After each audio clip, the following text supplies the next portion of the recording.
the messages on. Let us know where you're watching from and if you can hear us. We'll wait for a second for a couple more people to jump on. It's going to be an exciting topic today. We have big news. Big news, guys. And let us know if you can hear us. Yesterday, I think I had comments that I didn't notice. So I just want to make sure I can see them.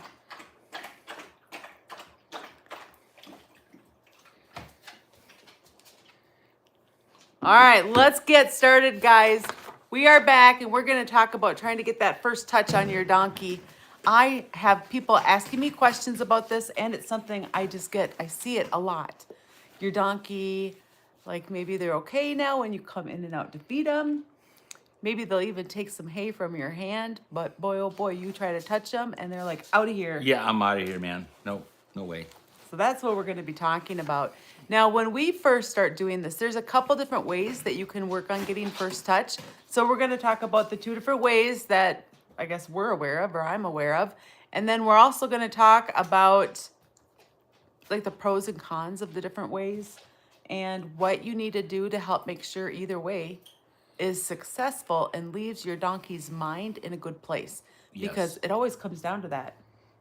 And they tell us if their mind wasn't in a good place and you come back to work with them and maybe you got some progress last time and now you're not getting progress, you're going to know because they're like, I was a little bit nervous around you last time. I don't think I want to be around you. Yep. So one way you can do it is just to sit with them. First thing, they're going to need to be okay eating from or like from the pen on the ground, okay? And maybe they need to be 10 or 20 feet from you. And then inch by inch, you get them closer and closer till they're eating from your hand. And then you start introducing touch. Now that's going to come as an accident to begin with. Mm-hmm. So let's say my hand is the donkey. Hee-haw, hee-haw. Okay. And then Dan's going to do first touch on me. I didn't tell him this, guys, so here we go. Hee-haw, hee-haw. And I'm going to do first touch. Yeah. And this is the donkey's head. Yeah. And the donkey's withers are over here. Yeah. Yeah. Okay. Okay. So is this my little fake person? Yeah. The fake. Be your fake. Well, rather than the fake person walking up to the fake donkey and going, "Hey, Mr. Donkey, can I touch you?" That won't work. They're going to pull back and they're going to be scared. I'd like to walk back away from the donkey and come back around and stand alongside the donkey, facing the same direction, not staring at their head like, do something. And if they're comfortable with me at their side, I will then attempt slowly to reach out and touch a hair on their wither. Wait a minute, though. We're doing first touch when you're feeding them from your hand. What? I think he changed it on us. No, I was in chapter 3. You're in chapter... Yep, we're doing from your hand. From your hand. Yep. Forgive me. Let's start over. Okay. Hee-haw, hee-haw. And I'm holding a big wad of hay.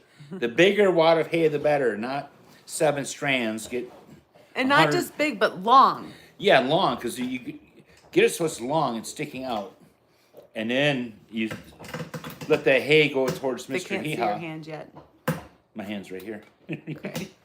I'll turn this There up. you go. Okay. We want to extend our hand out, keeping your body away. Don't lean towards them.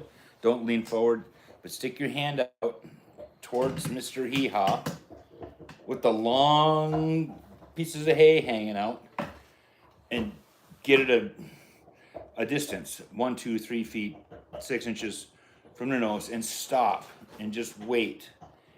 And be prepared to wait for a very long time. Pretty soon they'll grab that first little bit of hay, chew on it. They might go for a walk.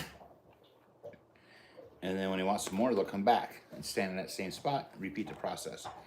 As you're doing this, you can make You're welcome. you can make the stack of the length the hay is sticking out of your hand. You can eventually make that a little bit shorter, so they're eating closer and closer to your hand. But it's going to be many, many, many nibbles before we can shorten up that hay. So when you're getting those first touches, they're going to be on accident. So if he is the donkey, Dan's the donkey, and he's eating my pile of hay, my chapstick is hay, he's eating it, like maybe my fingers might just kind of brush his mouth just a tad, okay? And then when your fingers touch his mouth just a tad, he's going to run away. He's going to be like, oh my gosh, that was so scary. And they'll run away, and maybe they'll be gone for just enough time to turn around and come back, but it might be minutes and minutes and minutes before they come back. And I touched this the other day with the first touch. Oftentimes, the very first touch is going to be one of your fingers on your hand just touching a nostril by accident as they're grabbing hay. And many donkeys, that is going to be an event for them. They're going to want to go for a walkabout, go for the walk on the pen, and come back to it. Some donkeys will be like, yeah, it's no big deal. Everyone's different. Okay, now, you guys know, if you guys have been watching my channel for very long, my favorite acronym is SCAP. Soft, centered, accurate, and punctual. So to begin with, when your donkey is just eating hay off the ground, but near you, and they don't need to leave, they're just able to sit there and eat the hay without leaving, now they're SCAP. And then when they can eat from your hand and not have to run away every bite, you know, like maybe at first they go away and they're gone for a minute and then they sneak back up on you. But then eventually they'll just maybe do a circle and come right back. And then later on yet, they're going to stay with you the whole time that you have that hay until it's gone. Then when they can do that, they're SCAP. Soft, centered, accurate, and punctual. It's not my acronym, guys. It's Ty Evans, but it's my favorite and I can apply it to anything. Yeah. So once they're SCAP, eating on the ground next to you and then eating from your hand, then you'll get that first touch where you just barely like breeze their face, just tiniest amount. They're gonna run off and be afraid. And then eventually, while they're eating, while they're taking hay from your hand, you'll be able to kind of touch them a little bit more and they don't run off because they become SCAP with it. Yep, that's when you know, that's when it's gonna feel like you're making some progress. A little helpful tip, and MaryJo reminds me all the time, if I'm getting low on hay in my hand, to go get more hay. It's like the bigger the bundle of hay, the more valuable it is to them at this juncture of their... Right, when they're still afraid, they need a big amount. And one of the first goals that we have is for them to be so SCAP that they can eat 10 bites in a minute. Okay, so at the point that they're willing just to stand next to you the whole time and eat, then you can take your big old giant wad of hay and then just feed them 10 bites. Soft, centered, accurate, and punctual. Sorry, but I still don't fully understand. All right. So let's say your donkey is approaching you, but they're like sneaking up on you. They're not soft. They're scared, not soft. If they're centered and they're eating from your hand, if they're centered, they're willing to stay there. They don't need to run away. Accurate would be, I offer them hay and they're like, yeah, I'm going to eat that hay, and they don't have to smell it and investigate it. Punctual means that they would eat 10 bites in a minute. And literally, there is a phase of our training process where it's yours truly over here. We'll have her stopwatch out where she can see it. My favorite training tool. Yeah, her Dick Tracy wristwatch there. And be like all excited when we finally get to 7. Oh, 7 bites in a minute. You are welcome, yes.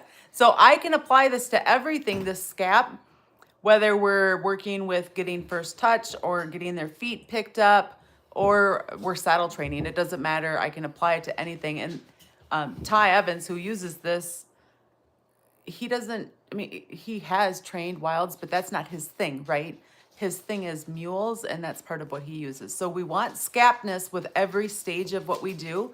And once they're SCAP with whatever we're doing, we get to move on to the next step. So once they can eat 10 bites per minute from our hand, well, now maybe I'm going to let my hand brush them more often.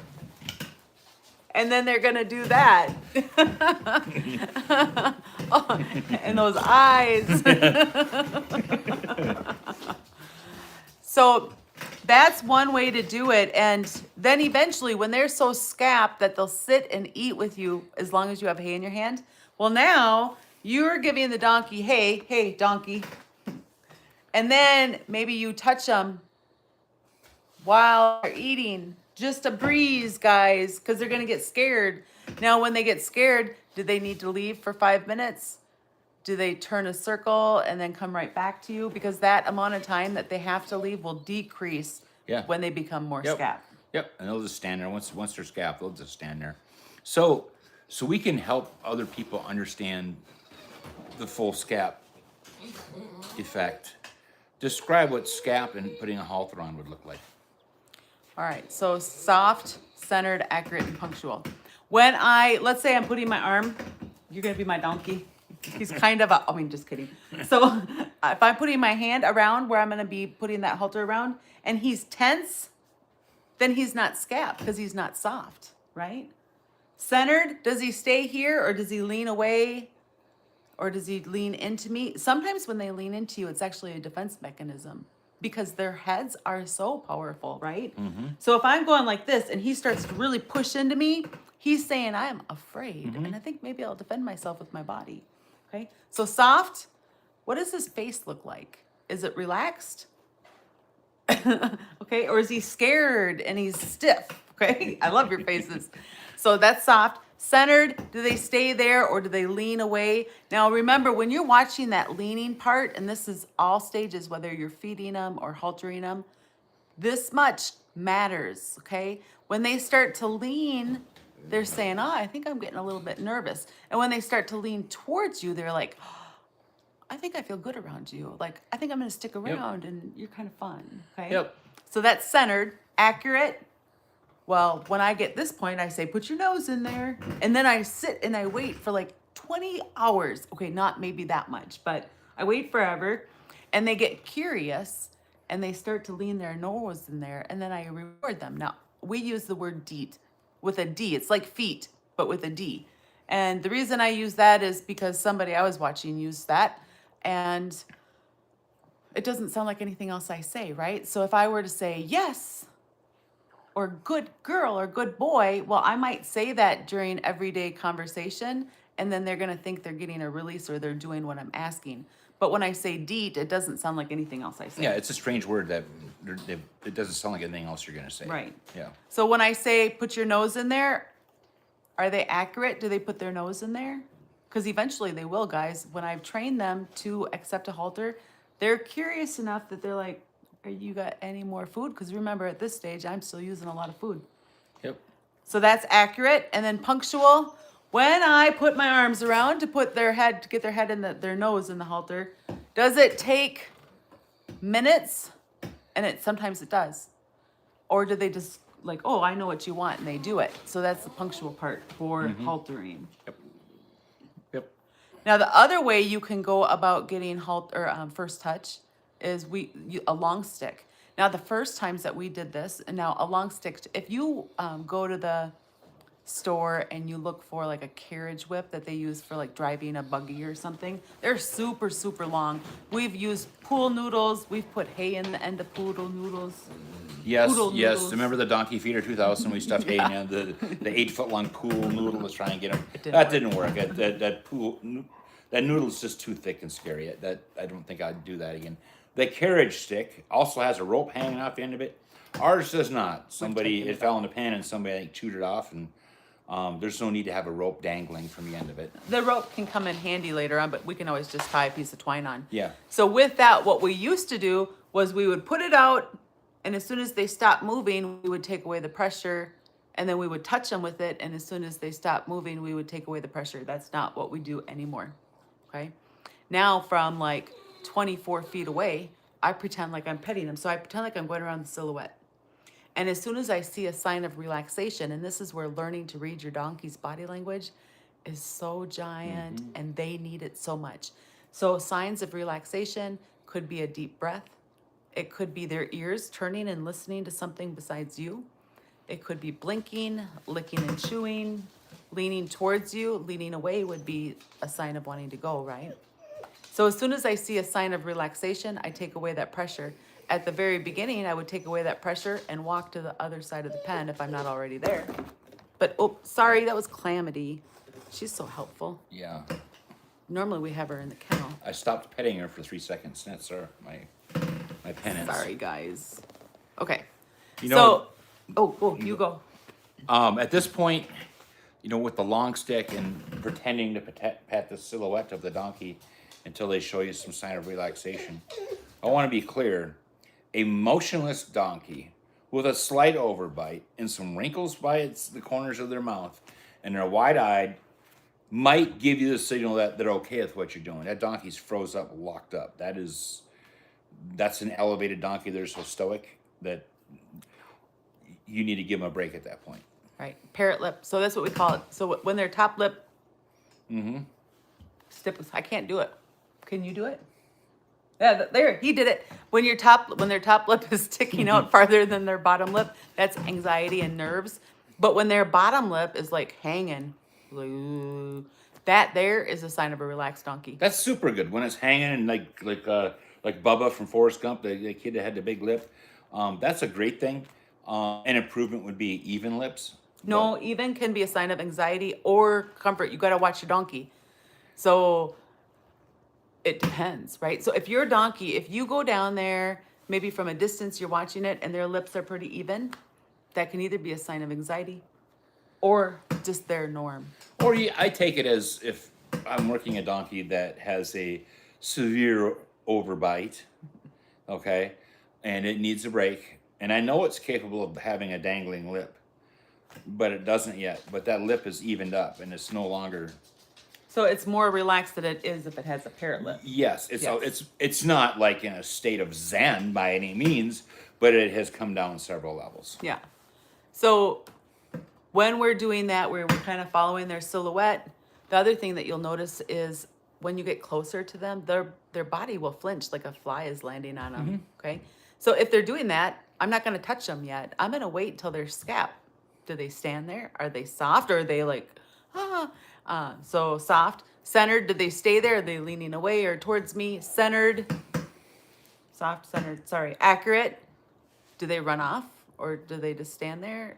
Punctual. But I guess accurate for this one would be if they're like flinching.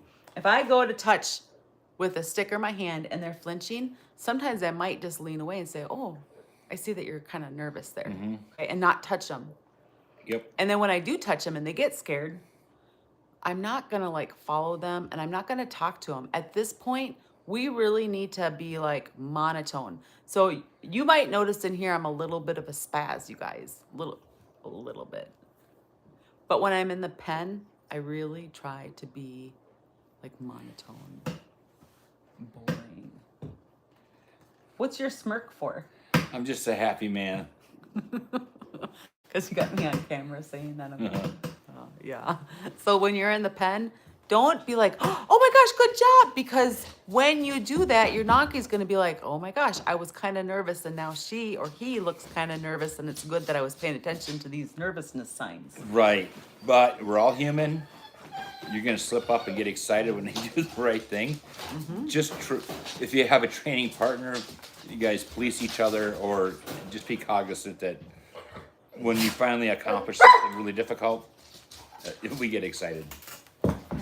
So we've got our dog Calamity's running around the camera right now. She's early stages of going into heat. And Cooper, our stud dog, is in a kennel next to me, wishing he was next to Calamity. He's sad. He's sad. He's in love. No, Calamity, you guys just got to see our whole house. Now I can't see her. Oh, there she is. I see her now. She's in there, yeah. All right, now they're both in their kennels, so they will not disturb us anymore. Yeah, they might. Okay. They might say something. But hopefully soon, like in 2 months or so, we have puppies. Yeah. Okay, so when they're nervous and we are like excitable, then they think there was a reason to be nervous. Now, when you see the signs that they're like stiff, their body's stiff, they're really flinching, or even if they're not, if you don't notice it yet, because I didn't always notice these things, or maybe I saw them, but I didn't know they meant anything. Set yourself a timer, guys, and get out of that pen. When they're wild or they're that nervous to be around you, get out of the pen. Go sit down, take a break, have a cup of coffee, glass of water, whatever, and then maybe for 5 to 15 minutes, sit there and watch. What does your donkey do when you're giving it time off? Watch from a little distance, give it some comfort. Isn't that what I said? Yeah. Okay. Yep. Sometimes you'll start to notice licking and chewing or blowing or licking on the panels. They're kind of weird sometimes. Yeah, right in the high stress moment, like this poor donkey can't take anymore. They'll walk over and starts chewing on a chain or licking a Yeah. rail. They kind of like a kid who gets in trouble or doesn't know what to do and they're walking around. They're just like nervous whistlings. All that really is. You know, the time thing is big. And I'm kind of a stickler for time because I'm always running her out of the pen. I'm like, honey, it's 15 minutes is up. Oh, I'll be done in just another week. I'm like, no, we got to take a break now. I set the timer, but it doesn't always mean a Yeah, lot. timers don't apply to her. I'm guilty of it. Yesterday, I didn't have a timer. I'm just like, well, it's getting cold. MaryJo's not going to last very long. That little donkey I was working with, and a half hour blew by. I had a timer. I'm like, you got to get out of there. It's been a half hour already. Yeah, and I'm like, you're not as ambitious as she is, so seldom I'm like, God, has it been 15 minutes yet? Yesterday, it was like 30 minutes working on that, and that's a young donkey. I don't think that's in a group of 2-year-olds, Okay, but so she's... let's talk about that. A young donkey. So you take wild, you really got to stick to close to 15 minutes, and then you add young in. They don't have a lot of brain power yet. So imagine like a 2-year-old kiddo. Well, there's not a lot of like ability to focus on something for a long time. The same with the donkeys. So give them breaks. They need to have a lot of breaks. So those are the two ways we go about first touch. You realize it's already been 21 minutes? So, Oh, yeah, okay, see, there's that timer thing again. right? Now, you guys, I'm going to look here because sometimes I miss comments. But if you guys have more questions or any confusion about what we're talking about, make sure you just let us know because we are here to help with your guys' questions. Now, for the Washington. yeah, Washington. Hey, Washington. We're glad you guys are here with us. Like, we just think it's so darn cool. Motivation. When I got my first horse, guys, I was afraid to have a horse, but I wanted to have a horse. Like, I wanted it so bad, but terrified. I broke my hip when I was a younger kid, and it took a long time for it to heal. So when we brought home my first horse, he was smart as a whip, Danny boy. And Most people named Dan are. and I like didn't know what to do. I didn't have anybody around me, and I learned how to ride from this horse. It was from my aunt, so I would call my aunt and ask her questions. But this book here, I've read it more than one time, so I put a link to it, guys, in the description. Mark Rashid is my favorite author. I love how he writes his stories. Like every chapter is a different story about an animal, a horse that he worked with, and like the lesson that he learned from it, which was just so helpful when I was working with Danny Boy and trying to figure out how to be a good leader for him, because he already knew everything. He was 18 when I got him. He's been there. He's done that. But he said, I don't know that you're the leader. And all of them, whether it's a donkey, mule, or horse, they need to know that you're capable of being a leader. And the smarter they are, the more they need to know. Yeah. Yeah. So that's my motivation things. I love this author. I love his writing style, and his books gave me a lot of like hope and motivation when I wasn't quite sure I was going to pull it off. For a while, my aunts wondered if they were going to have to buy him back from me because I wasn't going to be able to handle it. Yeah. But we Yeah. did. We got through it. So it's some exciting news. I'm sure if some of you have watched this live or our lives a few times. My donkey didn't want me to leave the field today. I can provide more details if y'all need. I love it when that happens. So this sounds like a good thing, right? Yeah. You're out working with them, and then your donkey was like, wow, I really like to be with you, which is a sign that your donkey is feeling good around you. That's how I interpret that. Who was it recently? Wild Donkey Rosa. When she came on over to our side and decided domestic life was good, and I started working with her more, was able to do more in-depth training with her. Mm-hmm. Even like working with her feet. I mean, some scary stuff. Many sessions, I'd get done with her, and I'd leave, and I wouldn't make it to the side-by-side or just outside the pen, and she'd start hee-hawing for me to come back. Yeah, she was, it was really a good thing. She was at a point in life now, the fear was gone, and she was really enjoying her training and the quality time with me. So I hope that's what you mean by the donkey didn't want you to leave.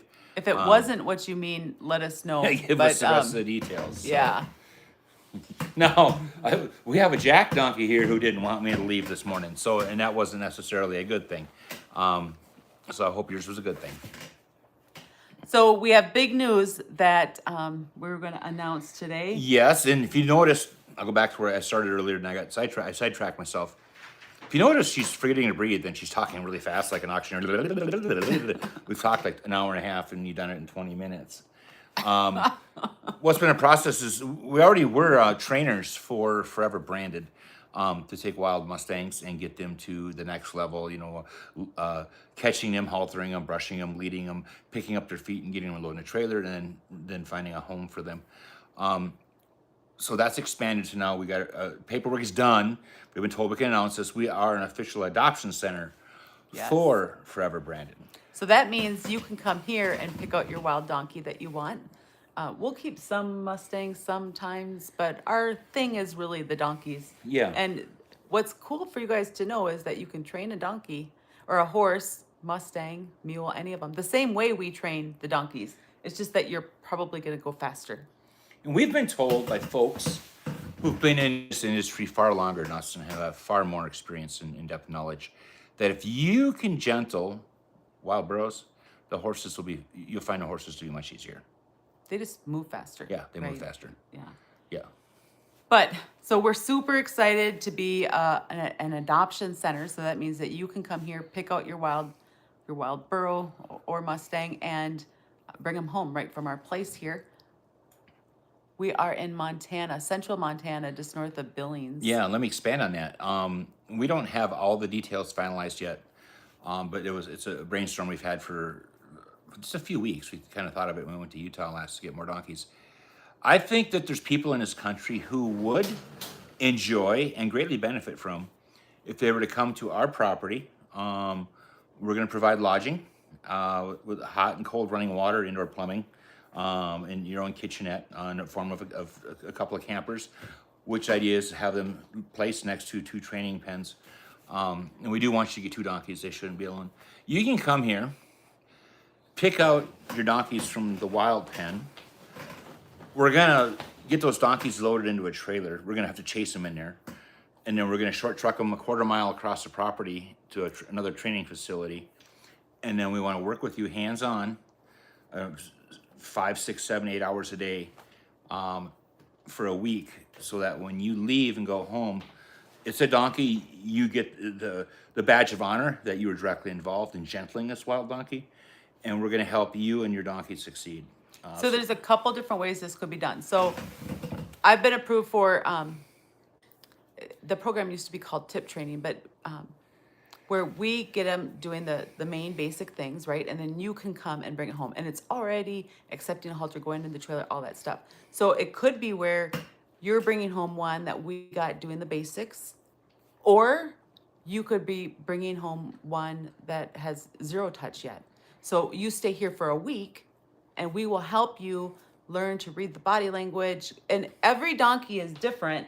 In a week, we've had some that are already leading and haltering and doing stuff. And then other ones, it took 5 weeks before we got first touch, and that was Squirrel. He was slow. And he turned out to be great, but he just wasn't sure he wanted to trust. So depending on what you're looking for, we're going to have so many different donkeys for you to choose from, and whether or not the training's already been started or you do it all and we help you for a week, walking you through reading all their body language and stuff, because I think that's the hardest thing for people to understand. So there's really actually 3 ways to do this. Okay, number 1, you can make an appointment, get approved by BLM to be an adopter. You pull on up with your horse trailer, we open up some pens, make a chute, and we chase a couple wild donkeys who've never been touched into your trailer, and you go home and you're on your own, and you can enjoy the journey if that's how you want to pursue that. And we have a lot of videos to help you with that. Or you're like, well, I just want something I can get to know better and pet, and you're not really into the whole training thing of it. You just want a couple of nice donkeys. We have the gentled ones available occasionally through Forever Branded, where they are catchable. You can halter them, you can lead them, you can brush them, you can pick up their feet, and you can lead them into a trailer. Those will be available for adoption. And really the big event is if you want to train your own wild donkey with side-by-side assistance from MaryJo and I. Well, they could still do that same thing with one that we get going first. Because here's the thing, guys. Oh yeah, I guess they could. When we get one going first with the accepting touch, halting, leading, picking up all 4 feet, and going in the trailer, they learn to trust me. And then they learn to trust Dan. Okay? And then they got to learn to trust a stranger. A stranger, Okay? yeah. So even if we have one that you want and we get all that stuff going first, well, now you're still learning to read its body language. Like the people who adopted Ox, he was from the 5 Wild Tales playlist. He was the first one to get gentled, and the people that bought him or adopted him, whatever, they already have 2 wild donkeys that I trained, right? And when they came over to work with Ox and they were going with his feet, she went slow, but she went too fast for him. Yeah. Yep. So even though she has a concept of wilds, the other wild donkeys that she has that we trained, we had for a year or a little over a year, which is different than when a donkey gets brave enough to trust you to do things after being here for a month or 3 or something like that. They're still a wild animal, so that trust component is a very big deal. So you guys are going to be able to come out here and enjoy that, right? And learn from that and get to know your new animal. And if it's something, I think it was Banjo said you guys were interested in doing that. Banjo 9549. Just send me an email and we will keep you updated as we get details like ironed out and stuff. Yep.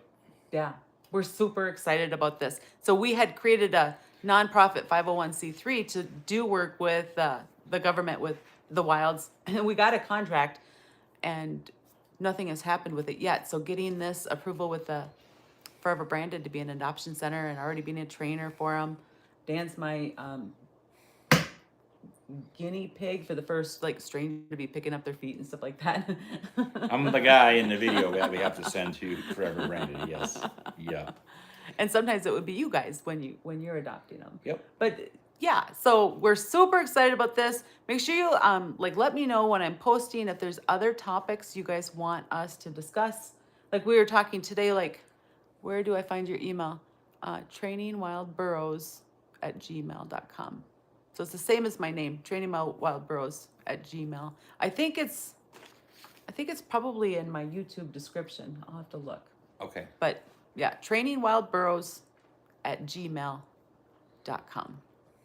Now, okay, so when we were trying to decide what today's topic should be, we were discussing like more gentling stuff versus more like saddle training type of stuff. So Yeah. what are you guys interested in next with these upcoming go lives? Yeah, some feedback is really appreciated. What would you like us to discuss or go into detail on?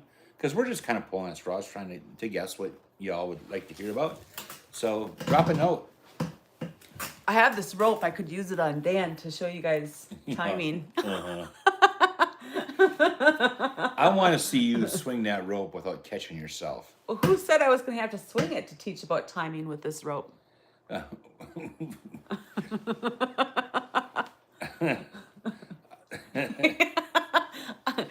Dan's speechless, guys. I want to see you swing a lariat. I do. All right, guys. We will see you tomorrow. Oh, tomorrow I have a meeting for the Forever Branded Adoption Center, so we're going to have to go an hour early. So we will go tomorrow at 5:30 instead of 6:30, Yep. guys. Yeah. Yep. All right.